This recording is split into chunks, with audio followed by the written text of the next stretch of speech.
Welcome back to the channel, baby. Yeah. What it do, Half and Jake family. Welcome back to the channel, baby. Yes. It's your boy Half. And your girl Jay. And we back with another reaction video.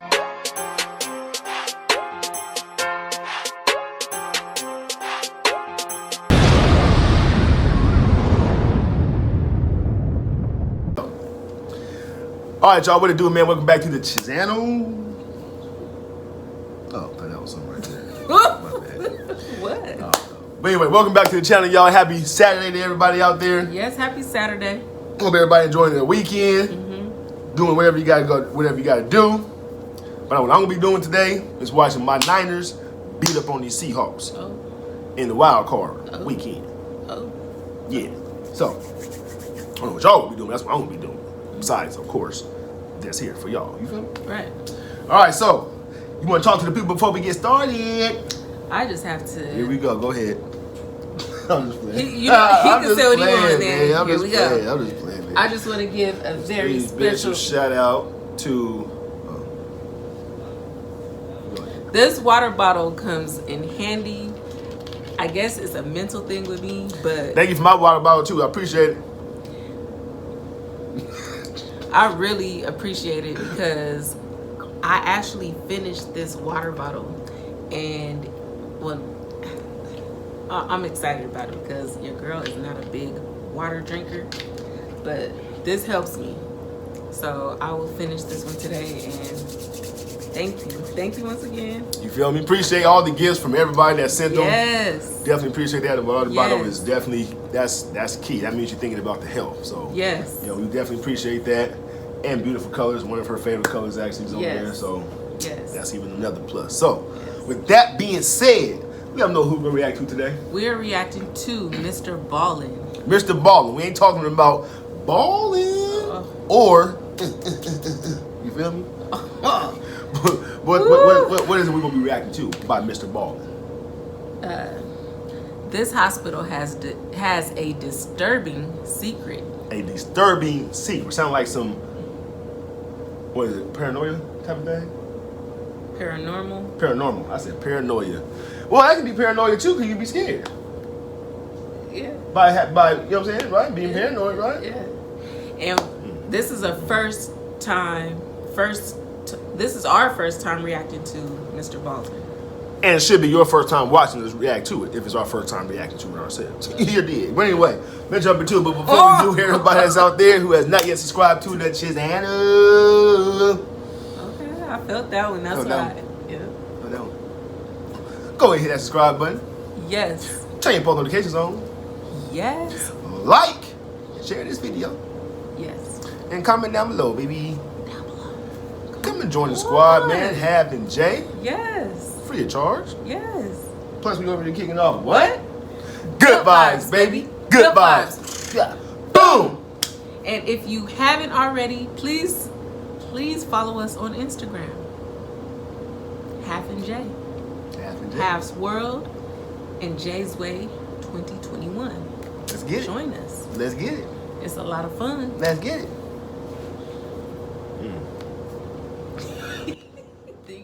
In 2015, a startling discovery was made inside of this off-limits area inside of a prominent South African hospital. Now, at the time, no one really understood what this discovery meant, and so eventually people just kind of forgot about it and moved on. Until 2 years later, when another eerily similar discovery was made inside of another prominent South African hospital in one of their off-limits areas. I can't believe this story has not gotten more press because one, it's recent, and two, the implications of these discoveries are mind-boggling. But before we get into that story, if you're a fan of the strange, dark, and mysterious delivered in story format, then you've come to the right place because that's all we do, and we upload once a week. So, if that's of interest to you, please put coyote urine in the like button's apple juice. Also, please subscribe to our channel and turn on all notifications so you don't miss any of our weekly uploads. Okay, let's get into today's story. Coyote urine? Woo-wee. I know that shit stank. Coyote What are you Spill hearing? my water out. Okay, let's get into today's story.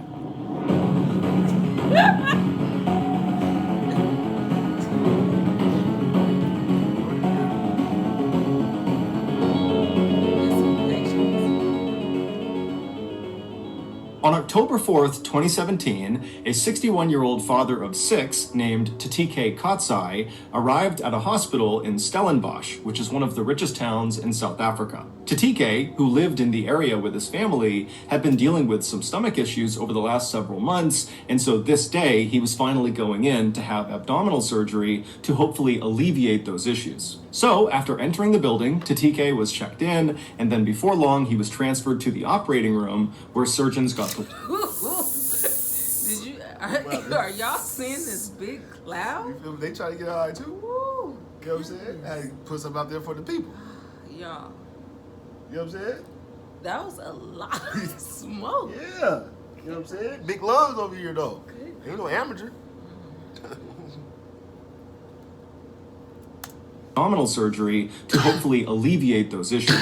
So, after entering the building, Patton was checked in, and then before long, he was transferred to the operating room where surgeons got to work on him. After the surgery was over, Patton was transferred to a recovery room in the hospital where he was scheduled to stay for at least a couple of days so the doctors and nurses could watch over him while he recovered and make sure there was no complications from the procedure. And so, on the afternoon of October 4th, Patton just kind of lounged around inside of his recovery room. He couldn't really do anything because of the incisions on his stomach, and so he mostly just laid in his bed, he watched TV, he relaxed, he ate, and then at some point, some of his family members came into the hospital and they visited with him as well. By the end of that day, the day of his surgery, Patton was definitely sore from the incisions, but overall, he was in good spirits, and to the medical staff, it seemed very likely that his surgery was a success.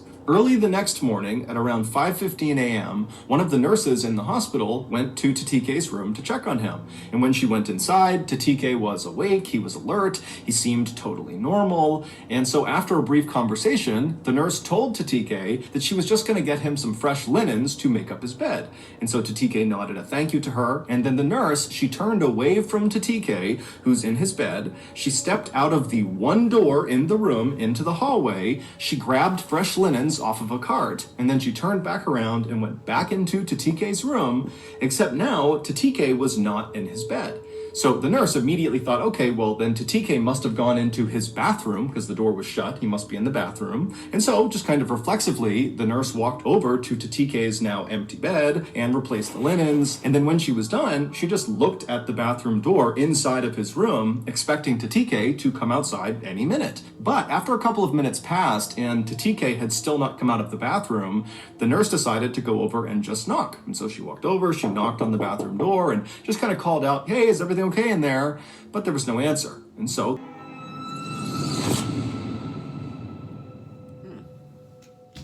this hospital would immediately begin looking for Patton on the grounds of the hospital, but they would do it kind of quietly. They wouldn't call Patton's family to tell them that, hey, we can't find him, nor would they call police. And some have speculated that either one, the hospital did not think this was an emergency and they would quickly find Patton and that everything would be fine, or two, the hospital was just so embarrassed at the idea that they lost a patient, they didn't want anyone to know, and so that's why they didn't tell anyone. Regardless, the hospital would search for Patton all day on the 5th, the day he went missing, and they wouldn't find him. And then the next day, the 6th, the hospital again would spend the entire day quietly searching everywhere in the hospital, but they wouldn't find him again. And so finally on the next day, the 7th, so 48 hours after Patton had just kind of vanished inside of his room, the hospital would reach out to Patton's family and they would say to them, hey, is Patton home with you guys? And the family was like, no, he's supposed to be with you. And so the hospital would say, well, he left 2 days ago, so we don't know where he is. And so Patton's family is horrified, not only that they were totally left in the dark, but they would find out over the course of this conversation that the hospital had not even contacted the police yet. And so the family, they reached out to the police, and then later that day, the family would meet the police at the Stellenbosch hospital, and then a very public search of the property would ensue to look for Patton. However, again, no one could find him. Authorities would continue to search both the hospital and also the neighboring area outside of the hospital over the next couple of days, but after they continued to find absolutely nothing, the search began to wind down. And so Tatike's devastated family was left with absolutely no idea what to think or what to do. Fast forward to October 20th, so 15 days after Tatike had gone missing. And on this day, the 20th, there was a construction crew at this hospital in Stellenbosch doing some renovations. And at some point on this day, one of the workers had to climb into the ceiling of one of the floors of this hospital. Now, the space above the ceiling is this tight, cramped space, almost like an attic. It's very big and wide. It's like the whole length of that floor. And really the only people that would ever go into the ceiling are construction workers or other authorized personnel that needed to do work. It's not a place that the public would ever go into. But when one of these workers went up into the ceiling, he had a headlamp on, and he's kind of looking around. He's looking for what he needs to do up there. And at some point, he turns his head, and his light illuminates a person sitting in the corner far away from him, way up against the side in this tiny little attic space. And it would turn out it was Tatike, and he was deceased. The hospital had absolutely no clue how Tatike could have gotten up there. Not only is it obviously not a publicly accessible area, but the actual way to get up into the ceiling, the door that leads up into the ceiling, is very difficult to find. And even if Tatike found this entrance into the ceiling, it would have been nearly impossible for him to actually get into the ceiling. Right. Because again, this guy has serious incisions on his stomach from the surgery he got. He could barely sit up. He couldn't really walk. So the idea of him climbing and pulling himself up into the ceiling just seems impossible. Then there was the very strange autopsy results. Now, the full report has not been made public, but Tatike's family had a consultation with the hospital after the autopsy was complete, and they would go to reporters and talk about what the hospital told them. And apparently, the hospital told the family that Tatike did not die from complications from his surgery, and they heavily insinuated that Tatike did not die from natural causes. Something happened to him, and the hospital had no idea what this something was, and that's what killed him. And the hospital also told the family that Tatike likely was dead before he went up into the ceiling. Meaning someone or something killed Tatike, and then someone or something placed him in the ceiling. Again, this is just from the family going to reporters and talking about their discussion with the hospital. The hospital's only official statement has basically been that they have cooperated with the family and they don't really know what happened to Tatike. So, is this... Did he say in the beginning of it that it should have been more publicized or something like that? Did he say that in the beginning? It is crazy that we haven't heard about nothing like that. Right. You know what I'm saying? I'm gonna definitely research this though, look this up though. That's crazy right there. That's a trip. Talking about their discussion with the hospital, the hospital's only official statement has basically been that they have cooperated with the family and they don't really know what happened to Tatike. Now, of course, this is a very strange story. But it gets even weirder. On May 10th, 2019, so about a year and a half after Tatike was found deceased in the Stellenbosch hospital ceiling, a 53-year-old father of 4 named Sandile Sabia arrived at another hospital in South Africa. It was in a city called Durban, which is considered to be one of the nicest and wealthiest places in South Africa, similar to Stellenbosch. Sandile was a builder, and he had been working on a house when he had fallen and broken his leg. Specifically, he broke his femur bone, the bone that runs from your hip down to your knee, the big single bone in your thigh. So just for reference, if you break your femur, you can't walk. So, with some assistance from friends and family, Sandile hobbled his way into this hospital in Durban, and he began to receive care. 2 days later, on May 17th, Sandile was still in the hospital, still recovering from this broken femur, when his cousin came to visit him. The cousin said Sandile seemed totally normal, and that during this visit, Sandile told the cousin that after the cousin left, Sandile was going to be transported from this hospital to another hospital nearby, where he was going to get an x-ray of his leg, as well as talk to another orthopedic surgeon. But apparently, after this cousin left from this visit, the doctors at the Durban hospital walked into Sandil's room to take him and transport him to this other hospital, and Sandil was not in his room. Now, this hospital in Durban was known for their very tight security, and so right away, their reaction was very different than the Stellenbosch hospital's reaction. This hospital immediately contacted authorities and said, "We are missing a patient," and they began a very public search of their hospital for Sandil. But they couldn't find him. On May 18th, so 6 days after Sandil disappeared, the hospital in Durban began to smell this horrible stench coming from one wing of their hospital. And so hospital workers would track the stench to a janitor's closet, and when they opened it up, they saw this black liquid dripping out of the ceiling, and the liquid was coming from Sandil's decomposing body that was located in the ceiling. Sandil's autopsy would be carried out very quickly. However, the results of that autopsy have never been made public, and Sandil's family has not commented on the results of this autopsy. As of today, I wonder why the autopsies are not being made public, though. Right. Like, who or what is trying to hide something? Right. And why is it always in the ceiling? I don't know. And I absolutely believe it. Because I've experienced some craziness. As a child, y'all. Right. I shared a room. Let me tell it real quick. I shared a room with my sister and my grandmother. We had 2 twin beds. My grandmother slept in one twin bed. My sister slept in the other, and I slept in between the beds on the floor. So my grandmother, she was knocked out, and for some reason, my sister and I, we were still up, and it was an image of this super tall, I don't know, and it wasn't like a person. It kept moving, like in the doorway. Never came in the room, just stood in the doorway. Right. It was all black. I was so scared. I hopped in the bed with my sister. We tried to wake my grandmother up. We ended up waking her up, and she saw it as well. I don't know what it was. I will never forget that night. Crazy. I will never forget it. Right. And we were praying. Yeah. We literally prayed it away, whatever it was. Yeah. I don't know. It kind of looked like it was an alien or something. It was very strange. Right. But I believe it.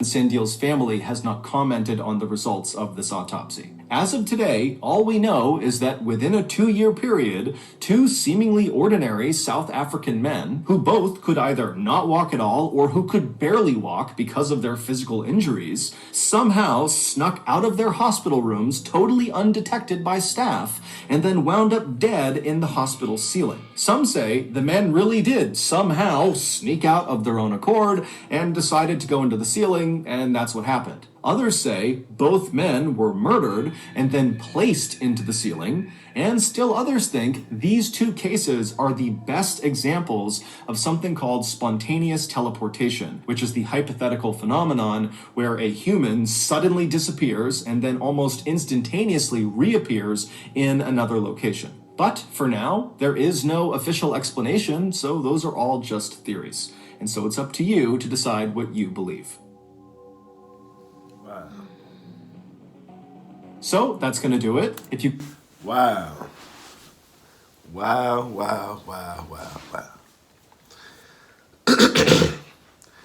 don't know. I mean, first of all, you got to kind of, I guess, dig into who are these 2 men that came up missing and who came up dead. You know what I'm saying? You got to look at their background. You know, what were they doing? Did they have some type of, drug things going on? Like, who we don't know. All we know is they got injured, went to a hospital, one had a surgery, one had a broken leg. They both came up missing out the bedroom, both found in the ceiling dead. But it makes you think, like, people that end up missing and they cannot be found at all, like in the Bermuda Triangle. Like, how do planes disappear? Like, where do they go? Like, Yeah, I mean, it just that's a good question. It makes you wonder, like, what else is out there? But see, I have always been the one who always believed that though all those planets out there in space are out there for a reason. Like, they're not just out there floating around and there's nothing, no other form of life or anything out there in that whole entire galaxy, though. I truly believe that there's something out there that we just don't know about. Right. Because I was just watching the news. Be. Yeah, I was watching the news earlier yesterday, and they were talking about UFO sightings. There was more UFO sightings, I guess, in these recent past little few years than there were before. You know what I'm saying? I have never seen one myself, but I just know for a fact we're not the only ones in this whole entire galaxy. I know we're not. I know for a fact we're not. I mean, it's something. It has to be. It has to be because they're all. What do y'all like? I feel crazy right now. Like, how do you guys feel? Like, do you guys feel that there's something, a different force out there that's, I don't know. Y'all comment down below. I Let us know feel what y'all crazy. think about it, man. I really do, because I have experienced a couple weird things. Like I said, I feel like we're not the only ones out there. I truly feel that, and I just feel like we're not supposed to know. You know what I mean? Like, I don't want to know, but that's what I'm saying. I said, I've had we're not supposed to. Those experiences that I've experienced. I wasn't looking for it, searching for it. It just happened. Yeah, we're not supposed to know. That's why the planets are so far away. You know, someone's too hot to get on, someone's too cold. You know what I mean? Shit like that. See, like, you know, now, so. like, I'm gonna have a hard time sleeping tonight. But y'all comment down below, man. Let us know what y'all thinking about it. Yes.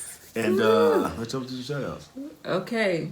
First shout out goes to Lumen. What's up, Lumen? Lumen, what's going on with you, man? Shout out to you. Hope you definitely enjoyed that reaction. Yes. Let us know what you thought about that disturbing type of thing, activities going on. Comment down below. Let us know what you think. Yes. And second shout out goes to Betty Watkins. What's up, Betty Watkins? Betty Watkins, what's going on? Shout out to you. Hope you definitely enjoyed that reaction. Let us know what you thought about it. And comment down below. Comment down below. Oh, yes. And we out this thing. Oh, yes. I'm scared.